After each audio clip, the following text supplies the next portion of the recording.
Please welcome to the stage, Will Franken.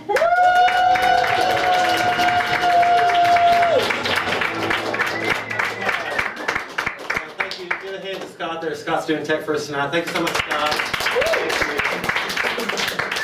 Thank you to y'all for coming out tonight. I am really nervous. This is the start of a new one-man show, so a bit nervous. And thank you all for coming down to the launch. We're going to do some new stuff tonight, and a bit nervous. How are you, Joe? Good to see you. I know most of y'all in the crowd tonight, so I'm a bit nervous. But I just got to remember that Allah has a plan for me, and I just have to take comfort in that Allah has a plan for me. How are you? You all right? Good to see you guys. Thank you tonight.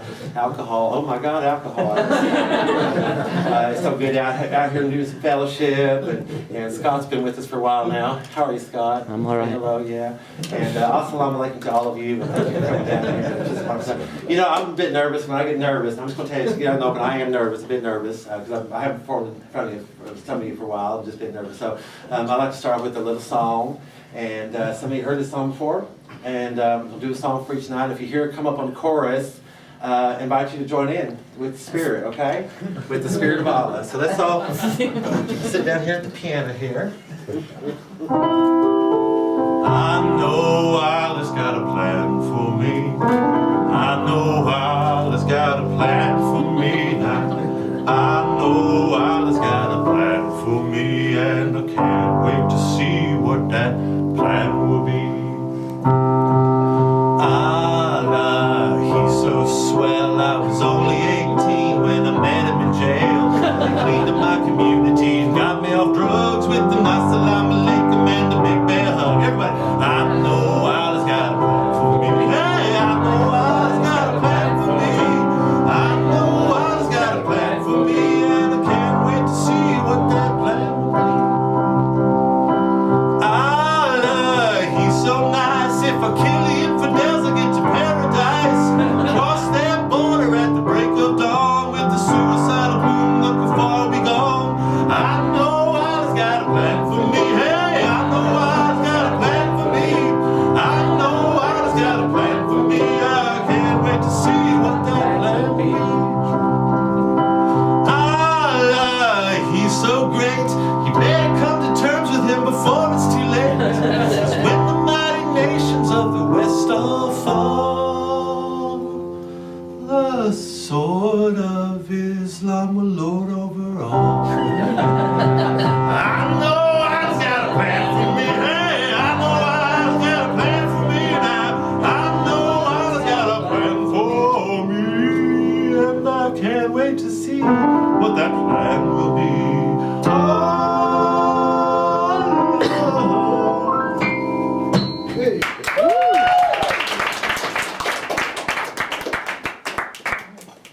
That was the scene in Jerusalem today, as Hamas leader Mahmoud Abbas called for another day of rage. For BBC News, I'm Tricity Bendix. 25 people have died tonight at a nightclub fire in Soho, the result of the patrons not being able to tell the difference between the fire alarm and the shitty music. I'm very fortunate to be alive. I'm a lab technician down at St. Bart's, and all week I work in the MRI department, so all week long I hear zzz, zzz, zzz, zzz. So I do like to get down to Soho so I can hear zzz, zzz, zzz. What went through your mind when you first heard down, down, down on top of zzz, zzz, zzz? I just thought it was a remix. 45-year-old Guillermo Bandito was at the club celebrating with his gay husband Chris when things got a little too hot to handle. This was a very special place for Chris and myself because we met here years ago, and tonight was supposed to be very special, and I went up to the DJ who asked me if he could play our song. I said, can you play and that was the first song that Chris and I first did poppers to.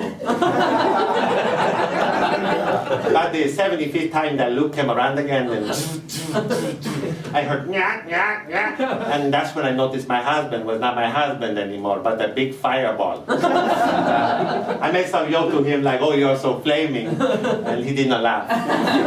It was very unlike Chris, because Chris always had a very, very, very sense of humor. And then I realized it was too 3. It was 3 minutes later I realized it was too much. And I had to let him go. I said to him, Chris, I love you, but I cannot be in a relationship with you if you are going to be on fire. It's not healthy for me. In the wake of the fire, MPs are calling upon the government to introduce some more soul back into fire alarms. I would like to ask the Prime Minister if she can tell the difference between this and this. We need fire alarms that sound like this. There's a fire inside this club. It's time to go away. Things will not be fun should you decide to stay. So make your way calmly through the label door, 'cause it's not safe in this club for you and me anymore. Many of the survivors sought refuge in the club's rather spacious gender-neutral toilet. As a result, Mayor Sadiq Khan is receiving praise today for his efforts to bring more gender-neutral toilets to London. First off, let me say that my impression of myself is not accurate. I find myself such a loathsome political stooge. It's very difficult to watch myself to remind myself of what I sound like. That being said, earlier this morning, I found myself in a gender-neutral toilet, rehearsing this speech on gender-neutral toilets. To my right, a group of out-of-work builders were complaining about the new management of West Ham. To my left, a group of prepubescent schoolgirls were giggling and acting out scenes from the movie Frozen. A movie I have not yet seen, but thanks to this experience, look forward to watching later on Netflix with some home-cooked halal. Later, we were joined by 2 midgets, both dressed as clowns, a fire eater, a sword swallower, and things got really interesting when a dancing bear entered and took a shit all over his trainer's head. I had come into this toilet for a piss, but left with something much more. A deeper appreciation of the richness of the tapestry of diversity into which all Londoners are interwoven, whether you like it or not. This gender-neutral toilet at the men's hair loss clinic in Kilburn is only one of many, but sadly many, all too often, is not enough. London needs a new range of toilets to deal with the incredible diversity of this city. And that is why today I am proud to be cutting the ribbon on this, the first ever gender-neutral toilet at the Battered Women's Shelter in Whitby. Today, of course, marks the 5-year anniversary of the end of gender slavery in America. Dr. Stephanie Hawking is in Alabama. What was it like to grow up gender neutral in the American South? But I can tell you one thing, it wasn't easy. When I was growing up, if you went to a restaurant, you see a toilet for the man, and a toilet for the woman. You might see a toilet for the disabled, but there was no toilet for gender neutral. And so in them days, you just didn't go. And that was uncomfortable, but it wasn't no more uncomfortable than it would have been to use a gender that forced you to think in terms of binary gender. That's why we started the Underground Railroad.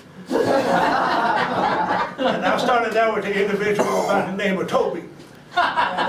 Toby was an individual who chose to identify as 2 individuals, both of them without gender, and both of them named Toby. So sometimes with Toby, you didn't know if you was talking to Toby or you were talking to Toby. And we would help gender-neutral people down south escape to the north where they could use the toilet. How many people did you help escape? Well, at that time, in the South, there were no less than 17 gender-neutral people. And we helped all but one escape to the north. What happened to the one that did not get away? Well, sadly, that individual just decided the whole thing was bullshit. Went back to living as a man, and he's still down in the South. But we made it through, and we was grateful for that. Let my people go to the toilet. Eye on Brexit now. Talks have stalled between Ireland and the UK, with Ireland claiming they are surprised and disappointed at the UK. We're surprised and disappointed at the UK, we expected to be disappointed. We're always disappointed in the UK. They were really disappointed this time, and that's what surprised us. So we expected to be surprised, but we expected to be disappointed, but not this much, and that's, so we're surprised and disappointed. So we'll take questions now. Yeah, take a question. Yeah, what the fuck you can go over there for? Fucking UK, they're talking to Theresa May. That fucking mad cunt. They're fucking staying here. What the fuck going over there for? Oh, that's a good question. We didn't want to go over there, but I'm the foreign minister. That's my job. Sometimes with the job you don't want to do it, but they woke me up this morning and said, "Don't forget you got to go talk to the old Theresa May." I didn't want to go, but I had to. I used to sell manure. And, I didn't want to go over there. I didn't want to go sell the old manure every day, but I knew I wasn't going to make no money sitting on a big old pile of manure. So that's what I'm doing now with this job, just getting out there and selling the manure. Good question. Yeah, over here. Yeah, what the fuck are you talking to Theresa May? She's in there fucking negotiating, dude. She's a mad cunt. Just fucking grey hair. She's a fucking man in a grip. Did you fucking tell her you're a fucking mad cunt? No, I didn't tell her she was a mad cunt, because that wouldn't be diplomatic, But there was a time that the Taoiseach and myself, we was looking at each other across the negotiating table, and she was talking about something, and we're just sort of nodding there, just thinking it. She's a mad cunt, but we couldn't say that because it wouldn't be diplomatic, But if you want to get on the old social media, and just say she's a mad cunt, by all means. And, one more question down here, Yeah, you fucking saying you're fucking mad. You're fucking alright, fuck. Could you repeat that? Didn't get that. I said you're fucking mad. You're fucking mad. You're fucking mad. One more time, I said. I said, do you envision a time in the future when Ireland and the UK will eventually reach agreement? I didn't get that at all. Anyway, that's time now for a quick look at the weather with the smart-assed American comedian. Just got the official weather report in from the Met Office. It's going to be cold as fuck. People ask me, why'd you move to London? And I say, I don't know, maybe I just wanted to see what it's like to live inside a refrigerator. You guys having a good December day here in London? Yeah, nice December day? Yeah. Of course you're not. You know why? There is no such thing as day in December in London. You wake up, the sun sets. I'll close on this. There was rumor there was going to be some sunshine in Scotland, but that's just an old Celtic myth. Back to you in London. You guys are great. You guys are great. And now it's time to go to Buckingham Palace for the Queen's annual Christmas message.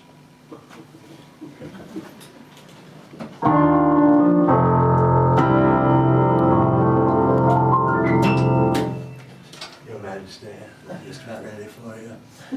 Your Majesty, if you wanted this, you've done this. You're a bit of an old hat in there. Are you doing your thing? I don't want to disturb you if you're doing it. You're fine, okay. I know performers sometimes. Yes, Your Majesty. If you want to just straight to, and if you want to pretend you're talking to an audience. Yes, exactly. But just look right at the camera, Your Majesty. Yes, Your Majesty. Drooling a bit there. Just straight ahead, Your Majesty. You'll be fine. And just riff. Just feel free to just riff. If you want to just improvise, whatever Your Majesty desires. You are the Majesty, Your Majesty. Are we ready? Lights, Your Majesty. Camera, Your Majesty. Action, Your Majesty. Your Majesty. Oh, that's right. I'm both people, I forgot.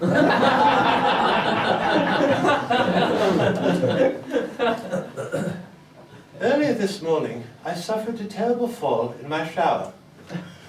In the 2.5 seconds between the moment I slipped on the soap and the moment I banged my head against the bathtub, I chose to keep calm and carry on. Just as it says in the posters and the postcards. I decide, and the tea coats. I decide, and the shop front windows, and the t-shirts.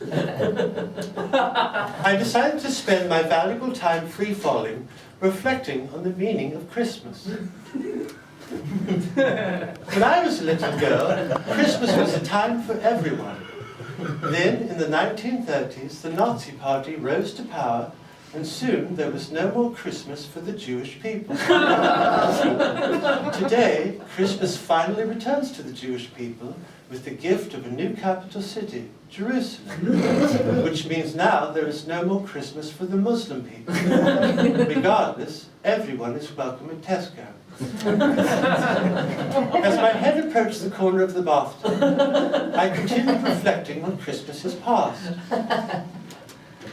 When I was a little girl, there were large creatures that stalked the earth known as cyclopes. Giant monsters with only one eye. Today, you can still see their descendants in many parts of the West Country, many of them on benefits. Can you spare some cover for a pint, me lad? 1.97 seconds before my cranium finally collided with the porcelain, I began to worry that it was going to hurt. This got me to thinking of the various improvements in medical science made over the years. When I was a little girl, people with head injuries were taken behind the barn and shot. Today, they are valuable contributors to society, with many of them holding high positions in both government and media. And last year, Jackie Bendowski made a first for Britain when she became the first decapitated head to roll 500 meters in the ISIS Olympics. With my cranium only 0.54 millimeters away from the porcelain, I thought of another baby. A baby born on Christmas, Annie Lennox. Last year, I was in West Croydon, attending the grand opening of a new baby. The baby was opened head to toe using a cleaver. I've gone mad. I'm like King George. Hey, so here's my great character. You guys have fun so far? Yeah. That was good. That was a hard little tight wire. It was all new shit. And I had this idea about. Oh, he's yawning. No, it's a sneeze. It's a cough. People, what's that line? People who cough don't go to the doctor, they go to the theater! I was going to have a special guest.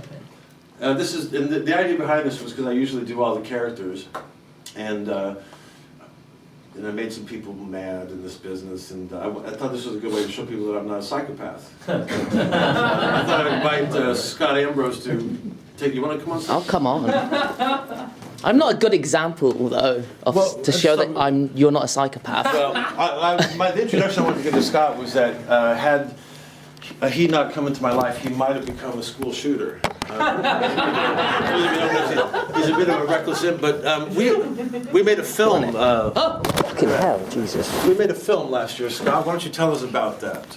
The film Red, White and Blade. Red, White, and Blade. What was it about? Tell the people. You wanted to make a film about William Blake. Yeah, but how did that come about? I asked you if you wanted to make a film. Yeah, and what did I say? You said okay. Okay. Well, I said, if you don't make this film, you will die. Go elaborate. Listening. Well, you were living in your ex-girlfriend's sofa. Oh, that's too little. Oh, was that too personal? The characters. I'm supposed to. Oh, okay. I'm hoping to get laid again one day. So. It's on my bucket list. Get laid before you die. Well, we did make a documentary on William Blake, and You did. You taught me a lot about Blake. Yeah, like what? The mythology of Blake. I know about Erzin. That comes in handy. By the way, who's a William Blake fan? How many William Blake fans? Hot one. This is why it's not commercial. Very niche market. I like the idea of just putting weirdos on and just. It was fun. It was though. fun, yeah. And do you want to talk about the acid trip that it was your first time taking acid? Oh yeah. Can we not make it so No, personal? it's not. But that was. Do you want to talk about that experience? I didn't really enjoy the acid. Yeah, and why? I don't know. It didn't really hit me that much. It didn't, yeah. I don't know if you didn't give me enough or. Well, I did kind of hoard. My ex-girlfriend, she wanted. I think I had 3 hits, and I wanted to take 2. Well, I had half because I thought I don't want to go in too deep. Yeah, see, I would have pushed if I had more. Yeah. But I am selfish, so I kept most of it for I myself. don't think I did. But we were at the ex-girlfriend's flat. She was really cold and I was really hot. It was nice. And you were just right, weren't you? You were the porridge that Goldilocks chose. We go to Kensington Palace. Kensington Palace, we did. That was nicer. Yeah, and there were There slugs. was slugs, yeah. Slugs on the ground. Yeah, that was fun. And that was not a hallucination. Do we have any questions for Scott? Is it too early for questions? What do they like? They know me. Yeah. What do you want to know? Does anyone know anything about Scott? Where'd you get your hat? Oh, yeah. Where did I get this hat? And my brother, he works in a dent repair, getting dents out cars. So So someone left it in a car, so he stole it and gave it me. That's how I got this hat. Is that how you get all your hats? No, I got one of my hats. He was just about to do it. I got one of my hats from my dead granddad Yeah? after he died. From the casket. I also stole it. He didn't need it anymore. So, By the way, I always got jealous because when we were walking around, the girls would go, "I like a hat," but there was nothing Yeah, about but you me. started wearing a I'm hat. the tall guy, Yeah. and I'm the one that does all this crazy shit. always- But it was the hat, and I like a hat. I always feel like we're in some sort of weird gay relationship, and What with you and me? yeah, sometimes, or the way people look at us. I'm like, Yeah. what's their connection? Well, Plato and Because we Nietzsche, it should was. be hanging out. Well, the teacher and the student, there was this. Yeah. They used to bugger each other a lot. So. This is turning to question time. Scott, what was it like working with Will Franken? Was it easy? Oh no, he's insane. It was a nightmare. But How so? for you to be you are a nightmare. But it's that's how you work. Yeah. That's the only way you know how to work. So I just had to dance with the insanity for a bit. It's true. That's a good way of putting it. Now, those are Blake boots, I want to point Yeah, out. these are the Blake boots I got. I want to point out, too, that I started out as a really mean person. It was a 7-month process. And when it ended, I thought I was going to top myself. I Yeah. killed myself. I went over to your house drinking whiskey, and I thought I just wanted to die. And I think the problem we had was we kind of thought, there was a lot of drugs and stuff involved towards the end, and I think we thought that it was that I thought all the girls were going to go crazy for this 18th century documentary. And we sent it out to social media, and they're like, and they wouldn't finish it. Nobody watched it. And then I realized that sometimes if you expect too much, you might be a little bit disappointed. Well, I kept my bar low. Well, I think towards the end you were getting a little maniacal. I got a little bit excited. But tell me about that. I started out as a really mean person. Yeah. And I think in those 7 months I became kind of nice. Do you think you got cured? I think I became nice. I think I realized that you'd done a lot on that film, and it's a nice working relationship. Because see, Beethoven, when he taught people piano, he used to beat them if they got the note wrong. He used to fucking smack their hands. But I think by the end I was a nice person towards the end, wasn't I? You got better. So not I wouldn't say still work to go. Turn this into therapy. Let's not I don't therapy. know. Any other questions for Scotty Joe? Did you, was there a situation when the William Blake reneged on their deal to let you film there? The pub? Oh my God! Oh yeah, God, yeah, what a but, fight! you know, You got into a fight. What kind of happened with that? Well, he let us come. On St. George's Day, we went and filmed, and he actually turned the jukebox off. Do they call it a jukebox in England? Yeah, it Turn was the music. fucking phone off. Enough.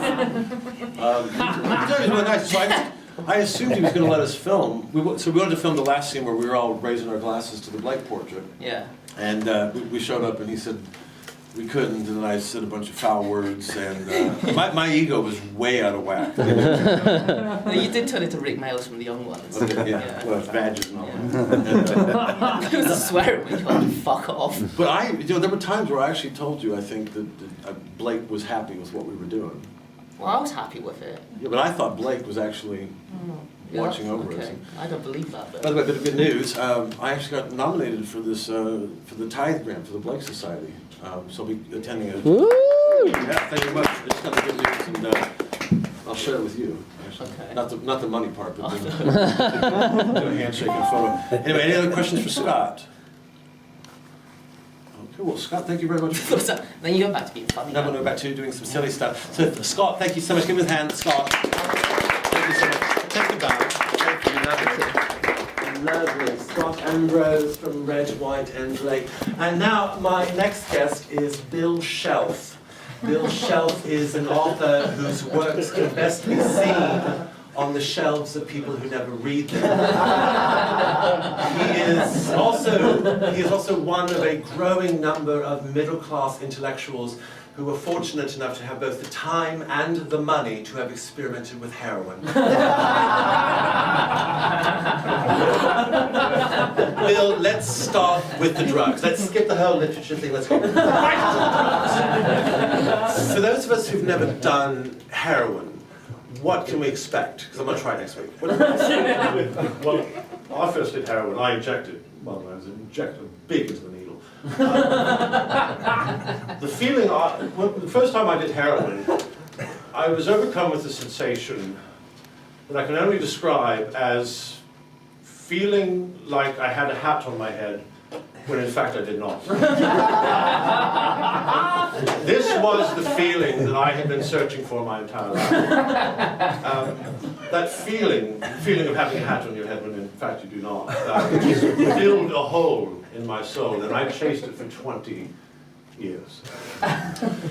It seems that, I suppose the obvious question would be, for those of us on the outside looking in, could not you have just worn a hat? No, it wasn't as easy as that. A lot of people make that mistake. It wasn't about wearing a hat. It was about feeling like I had a hat. When in fact I didn't. That's what heroin did for me. I've covered a very affluent childhood. We had no shortage of hats. We had trilbies, derbies, Panama hats, pork pies, clown hats, berets, I can go on and probably will.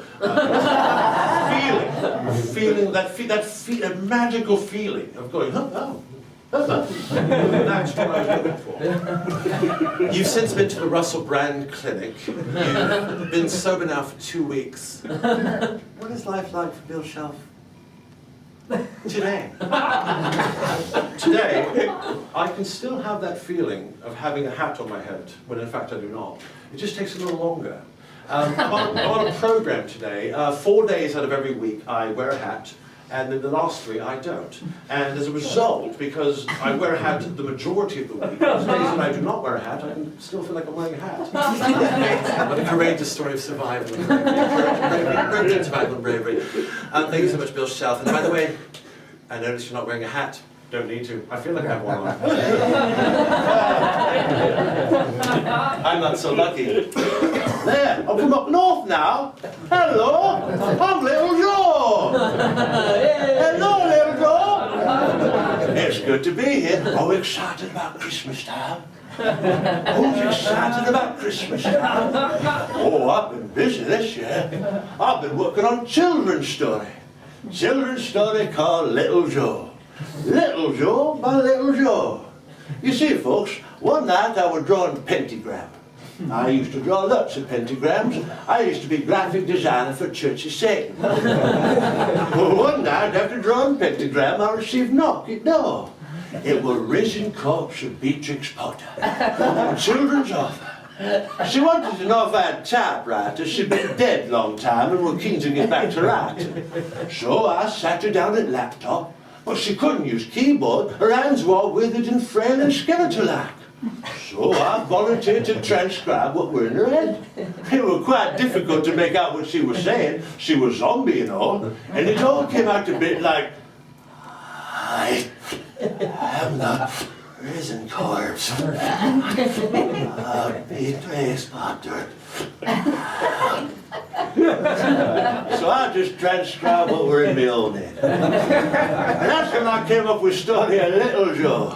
Little Joe's a magical creature, lives on t'other side of the river. Not t'other bank, but t'other side. The river's got 4 sides, you see.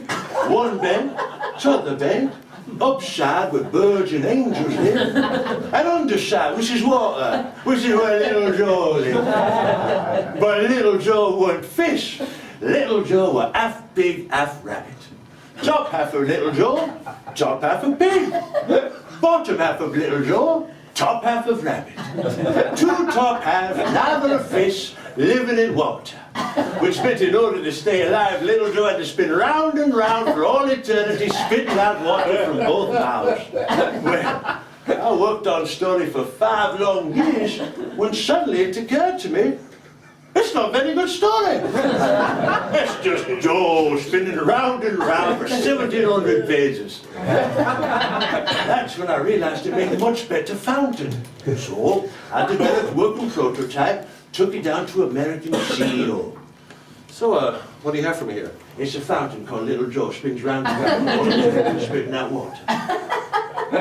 Okay, can you hold on for just a second? Connie? Who is this person and how do they get my office? Okay, yep, you're fired. I'll tell you what, why don't we wait on this? It's a great idea for fountain, it's got water to it all. Right, but everything that has water is not a fountain. I mean, this is a glass of water, you wouldn't call that a fountain. Could be if you put a little Joe in there. I should have asked you, just put a little Joe. Look, man, you are seriously insane. Would you please leave? Hey, well, that sit the fuck down, Joe. And your fucking name's what, you want to take a slash? Yeah. Won't take your slash. That's it, Joe. No more slashes. I can't believe you're doing the front row and all. I'm sorry, man. And it's a fucking hard accent to keep doing because I don't even know if it's proper. It's proper. Just fucking lift it, it's all. I can sit back down. Just take your piss and out of it. Well, it's a very complicated piece, this. So, back to the American CEO. They're following this so far. You might have seen this or heard it on Radio 4. It's the most mainstream bit of this. So, let's go back down to real. You love me, nothing, you hug me, what? What was I talking about? They don't fucking put me off the map now. Right, okay. We've got another in the audience. Is it rap? Bang on. Bang on. Bless you, Gary. I'll suck you off later, mate. Right. Okay, so here we go. Little Joe, fat little Joe. Look, you're fucking insane. Would you please leave? You're absolutely right. I was starting even better.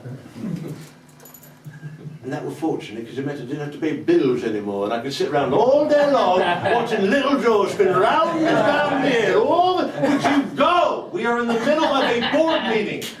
Thank you. Sorry about that, Nigel. So where are we with fourth quarter? Right, fourth quarter. Well, fourth quarter, I would just invite you gentlemen to look at the graph here. I like to use what I call Tiny Jim. Tiny Jim is a half cheetah, half sloth. The top half of Tiny Jim is the top half of a cheetah, which represents the speed with which new technologies are being developed. The bottom half of Tiny Jim is the top half of a sloth, which represents the slowness with which emerging markets can take on these new technologies. Now, of course, Tiny Jim does live in the global marketplace, which is water, which means in order to stay alive, it's been round and round for all eternity. Would you go? Please. Look, okay, so you're saying fourth quarter emerging investment markets, can that remunerate itself in order to... Hello? What the hell are you doing? I was just pretending I was the head of a Fortune 500 company. You must be here for the job interview? Yeah. Sorry about that. I know this looks weird. No, no worries. Have a seat, William. William, I was going over your... sorry about that, William. I was going over your CV earlier, and it looks like a blank sheet of paper. Oh, yeah, I thought we could fill this out together. It'd be something kind of fun to do. Okay, let me just ask you, what sort of job are you looking for here with our company? I don't know what they're called. They're like those regular jobs people have, like, hey, I get this great new job. Yeah, it's really awesome. Yeah, it's really cool. I'm really excited about it. Yeah, thank you so much. Yeah. Do you have something like that? So you don't actually know what the job is called. I took a girl on a date one time and she said, my job's not perfect, but at least it pays the bills. Do you have something like that? What I'm asking is, what are your qualifications? Oh, I can do this. Hey, do you guys have a good weekend? How are you with authority? I'm really good with authority. Like your name's Mike, right? And if you hired me, you'd be my boss. So with you, I wouldn't go, Mike! I go, Mike! Is that what you meant? Mr. Franken, I said, look, man, I really need this job, whatever it's called. Can you just give me 2 seconds? I want to show you what I can bring to the company. Mike, I'll meet you down at the racquetball club after I pick up that anniversary card for Connie's parents. Connie, have we filled the Say Mike, I'll meet you down at the racquetball club after I pick up that anniversary card for Connie's parents position yet? Nope, good, I found just a man. Welcome aboard, Mr. Franken. Hi, I'm Will. I'm the new guy that says, Mike, I'll meet you down at the racquetball club after I pick up that anniversary card for Connie's parents. I'm Carol. I'm the girl that goes, my job's not perfect, but at least it pays the bills. Well, 9 o'clock, better get started. Mike, I'll meet you down at the racquetball club after I pick up that anniversary card for Connie's parents. Mike, meet you. Oh, hey, Mike, can I take my break now? Thanks. I hate this fucking job! Where's my fucking life? It's the same fucking shit every fucking day! I could have been anything, goddamn. I could have been a doctor. Mr. Hadley? Hi, Mr. Hadley. I'm Dr. Johnson. Mr. Hadley, I have some good news and I have some BBC World News. Just fucking around. It's just good news, actually. That thing that we thought was a brain tumor is not a brain tumor. It's a ball. A what? You have a ball in your head. Ball? A testicle. You have a testicle in your head. What the hell do you mean? Mr. Hadley, let me put it this way. You have 3 testicles. Now, 2 of the testicles are right where they should be, no problem there whatsoever. The 3rd testicle is lodged between the left and right hemispheres of your brain. Do I have to have it taken out? No, it's perfectly fine, it won't kill you. The only thing that will prove fatal is if you sit around and think about the fact you have a ball in your head too long, your head will explode. So the ball won't kill me. The ball will not kill you. But if I think about the ball will kill me. Exactly, so do not think about the ball in your head. Why did you tell me I have a ball in my head? I'm not a very good doctor. Anyway, Mr. Allen, I've got to meet with another patient right now, but remember, don't think about the ball in your head. Have a good day, sir. Mrs. Johnson. Hi, Mrs. Johnson. I'm Dr. Johnson. Mrs. Johnson, I'm afraid there were some complications with the abortion. The child lived. Yes, Mrs. Johnson, as much as we doctors wish to be miracle workers, sometimes those little fuckers won't stay still. You see, when you first came to this abortion clinic many years ago, you were placed under very heavy and experimental anesthetic called Quantrill 5. It worked, perhaps a little too well. You've been asleep for 3 decades. During that time, the child was taken from your womb and placed into that rubbish bin over there. There he lived, surviving off of popsicle sticks and tea bags until the age of 14. When, as luck would have it, he was rescued by some other doctors who took him in and trained him and raised him as one of their own. That child has since grown into the finest abortionist here in the UK. Why am I telling you all this, Mrs. Johnson? Or should I say, mother? You tried to abort me. Now I'm here to abort you. Just joking, Mrs. Johnson. A little post-abortion humor. I'm a successful abortion. And you were a brave little girl.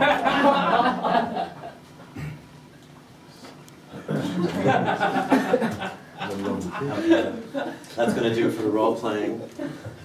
Sorry about that. Volka, Soren, good to see both of you again. Sorry about the role playing. I like to keep myself entertained between clients. But let's get back to it. Marriage counseling. Let's pick up where we left off. Be seated. Tholka, let's start with you. You wanted to continue with the marriage counseling, but you were concerned that Soren did not want to. Why don't we start with you telling Soren how that makes you feel? It's just because I just don't know. Okay. Soren, how does what Tholka just said make you feel? I don't even know what the fuck she just said. It's not what she said. It's how she said it. She was crying, which leads me to ask, why aren't you crying? I don't know, I never really developed the tools and shit. Well, try this. I want you to tell Tholka how you feel, but I want you to pretend to yawn while you tell her.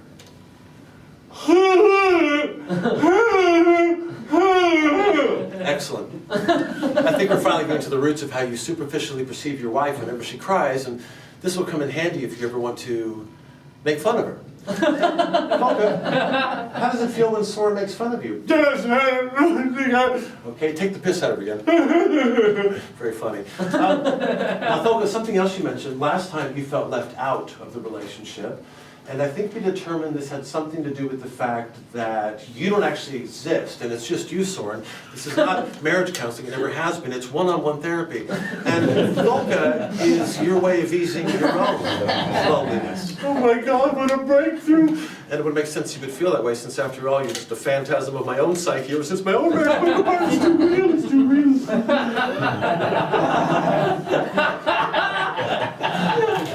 Mr. Franken, sorry to keep you waiting, Mr. Franken. That's why they call it the waiting room. Mr. Franken, last time we met, we were discussing your feelings of depression and low self-esteem. And certainly in the time that we've met, we've examined a few options. talk therapy and medication being two of those. And I wonder if today we might look at a third option and see if something like suicide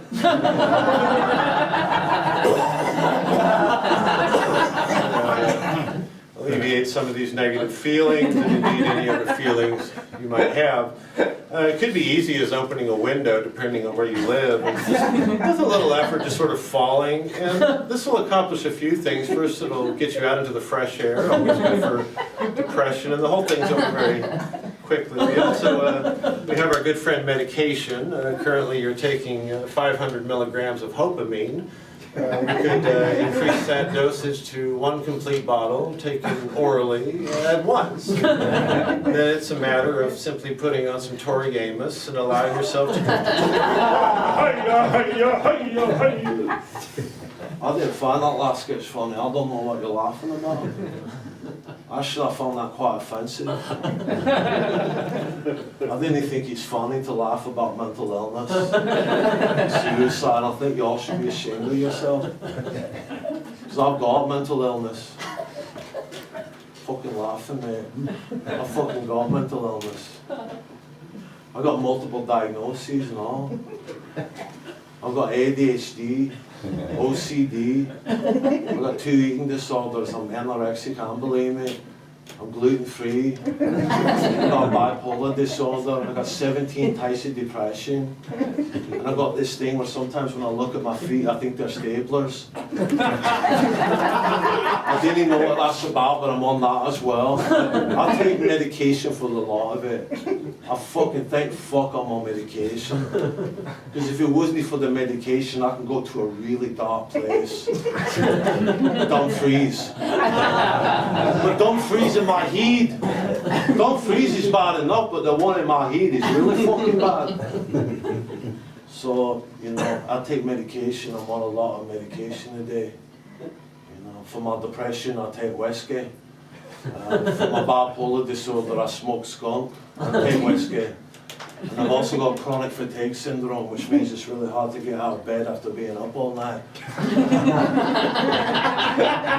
I've got to take a few lines of Charlie just to get motivated. But today I'm motivated, you know, I'm motivated today, and that's good because I've got goals in my life today, you know.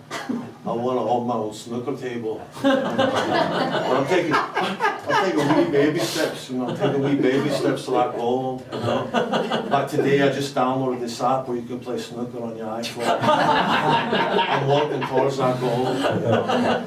So I'm going to get my own snooker table, and then I want to get a place to live, you know. So the first things first, get the snooker table. The rest will sort itself out, you know. So I just want to say to the people that fucking, you know, make fun of people on medication, you should thank your lucky stars I'm on medication, because if I wasn't on medication, you'd all be fucking dead. The fucking law of you, fucking dead.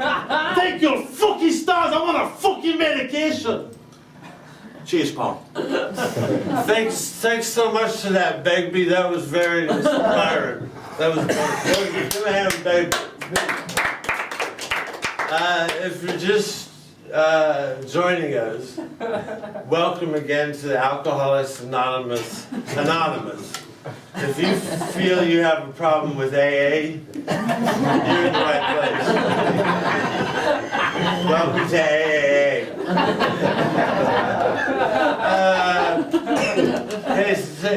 Today's a very important day. It's my anniversary today. It's been 5 years since I've been to a meeting. So, hey, okay. So I'm going to introduce Bob. I've known Bob a while. Where did we meet? And a fucking AA meeting. That's right. You know, you said something very important at that meeting. Do you remember what it was you said? I said, let's get the fuck out of here and go down a pub. And that was but first we got a new guy. The new guy. Do you want to say something? I don't have a problem. I could start drinking anytime I want. The court sent me here. They said, go out and get drunk and get in some trouble and we'll see you when you come back. You know, I've been living in London 5 years. Right? When I first came to London, I didn't take it, that's day one. London's a lot more liberal, like.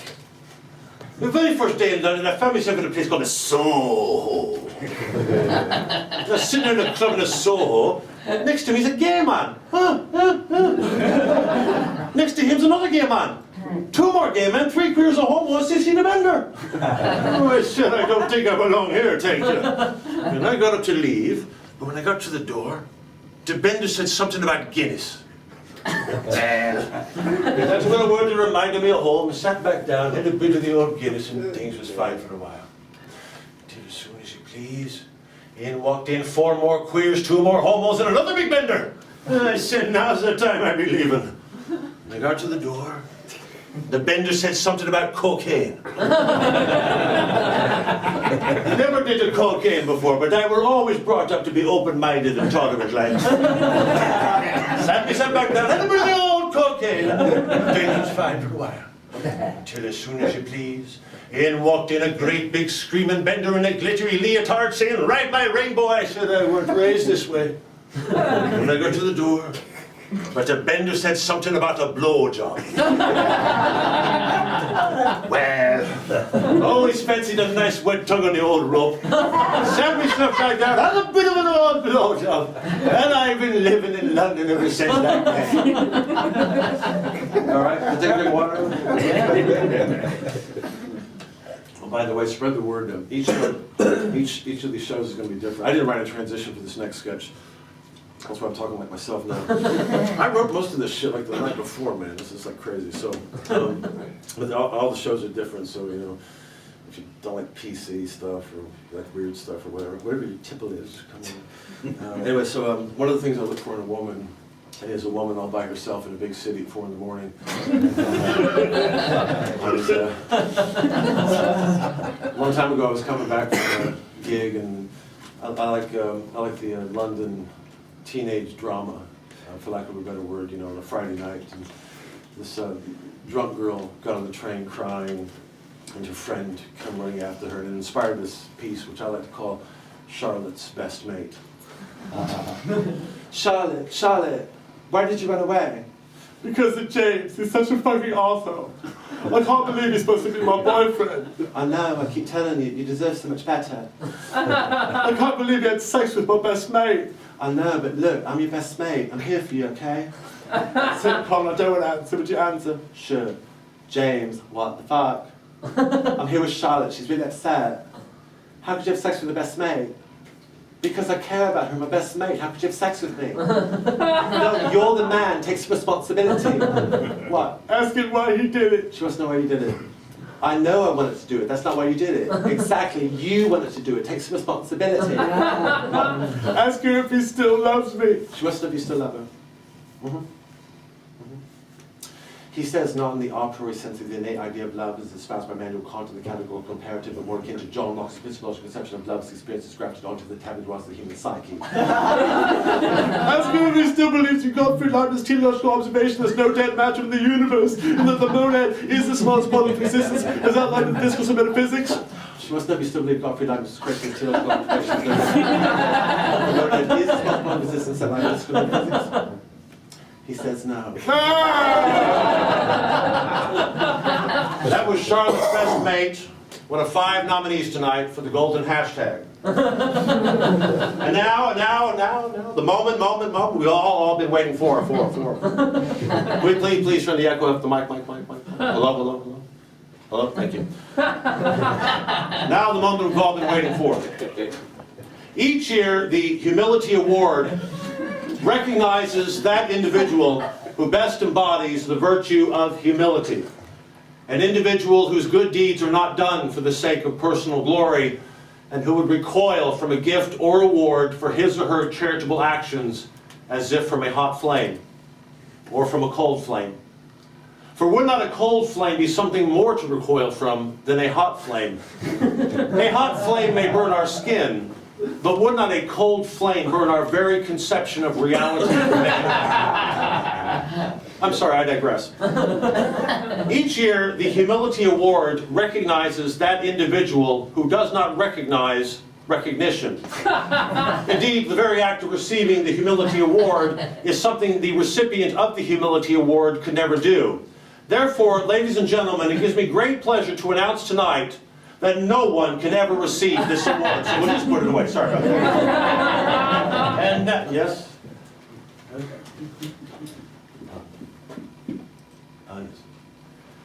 Is it? Peckham Fire Station. Yes. Yes, I see. Yes. Ladies, gentlemen, firefighters, all. 5 seconds ago, this fire station received a rather distressing dispatch. And I shall do my utmost to convey the contents of that dispatch to you at the present. At this very moment, at 17 Crofton Road, Peckham Rye, a 5-bedroom terraced house is currently ablaze, with flames that threaten not only the property of its inhabitants, but the very lives of those inhabitants, which at the present consist of 4 small and defenseless children facing a peril that not even their own childlike imaginations could have possibly concocted. Distressing news indeed. Yet I cannot help but smile to feel that the anguished mother, who shared a rather brief discourse with the 999 operator a few moments ago, must have felt some relief to know that her maternal cries for help would fall upon receptive ears. And indeed they have fallen upon receptive ears, our ears. For, ladies and gentlemen, we are the fire brigade. And it is our duty to set forth from this station with all the haste and urgency such as the present situation demands. But before we make our way to 17 Crofton Road to save the lives of these innocent children, I feel it's imperative that we first stop and reflect upon what it means to be a firefighter. A fighter of fires. What do we as firefighters feel about the element of fire that we are fighting, as compared to those of air, earth, or indeed water? Would we as firefighters wish to see the extinction of all flame for all time? Would we advocate the abolition of all forms of light and heat that have fire as their chief source? If the means were at our disposal, would we travel backwards in time to that moment when primeval man first laid flint to stone and discourage him from so doing? And lastly, what of that centerpiece of our solar system? The sun. Nothing more than a massive sphere of flame and fire. Would we as firefighters wish to see it blotted out from the sky? Banished forevermore from our universe simply because of its fiery constitution? No. No. 1,000 times no. For we firefighters are but the moderators of the element of fire. We are the tamers of its flame. And although we must recognize the manifold gifts the element of fire has bestowed upon our civilization, we must at the same time acknowledge a periodic need for containment. And such is the present case at 17 Crofton Road, Peckham Rye, where 4 understandably frightened children are crying out to us now through smoke and flame to save them and to preserve their precious, precious lives. Indeed, were it not for the firefighters' art of fire containment, our own earth would soon be ravaged by flames to the point where it became in time nothing more than another sun, and perhaps like our solar predecessor, giving off our own light and heat to some distant alternate Earth. And while this would be an astronomically noble sacrifice benefiting the inhabitants of that hypothetical planet, it most assuredly would spell destruction for the inhabitants of this planet, including ourselves and the 4 children whom we are to save today. So, as you alight from this station in your engines of red, sirens blaring, lights flashing, take time amidst the hustle and bustle to ask yourselves who will save the children. Will you save the children? Or will the children save themselves? As you make your way to 17 Crofton Road, Peckham Rye, ask yourselves, am I a child which must be saved? And if the answer is no, the child is not you, but must be saved by you. For you are firefighters. We are the fire brigade. And this is our finest hour. Hip hip! Hey. Hip hip! Hey.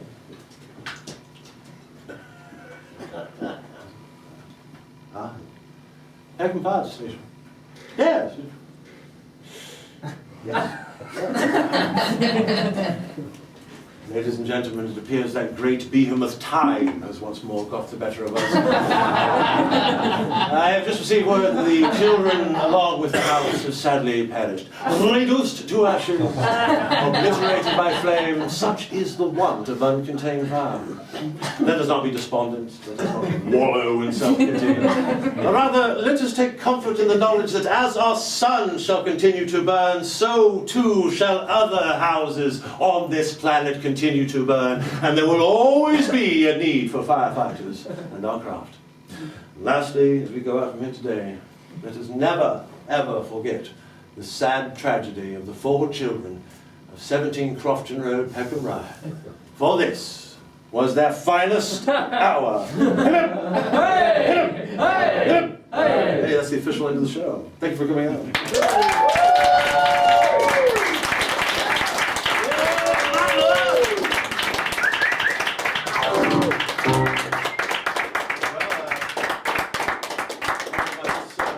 It's best that I don't talk too much. I find when I talk in my own voice, I tend to get in trouble.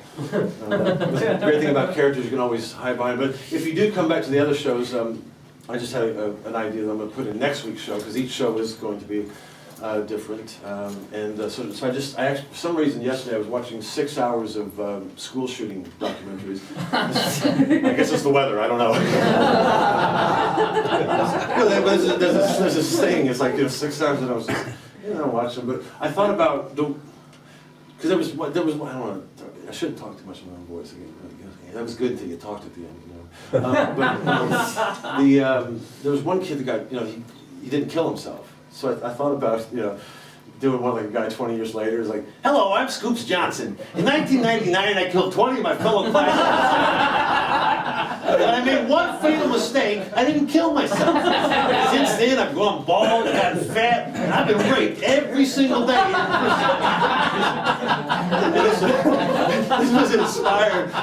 There was one of them, the guy right before Columbine, the guy, they call him the Romeo and Juliet killer because he put that CD on the soundtrack, so when the cops showed up and found his dead parents, it was like, oh, that we're talking about macabre, right? But he didn't kill himself, so he got this confession tape. What am I doing? I don't want to go to jail. So you should have killed yourself. That's the problem. If you're good, so my advice to you is if you're going to do a big massacre, take your own life at the end. You'll save yourself a lot. And if you're going to drink and drive, go slow. Thank you very much. Please spread the word. We're trying to build this up into a cult thing, and then we'll get all of you to kill yourself just like they did in Johnson. Thank you very much for coming out. God bless you.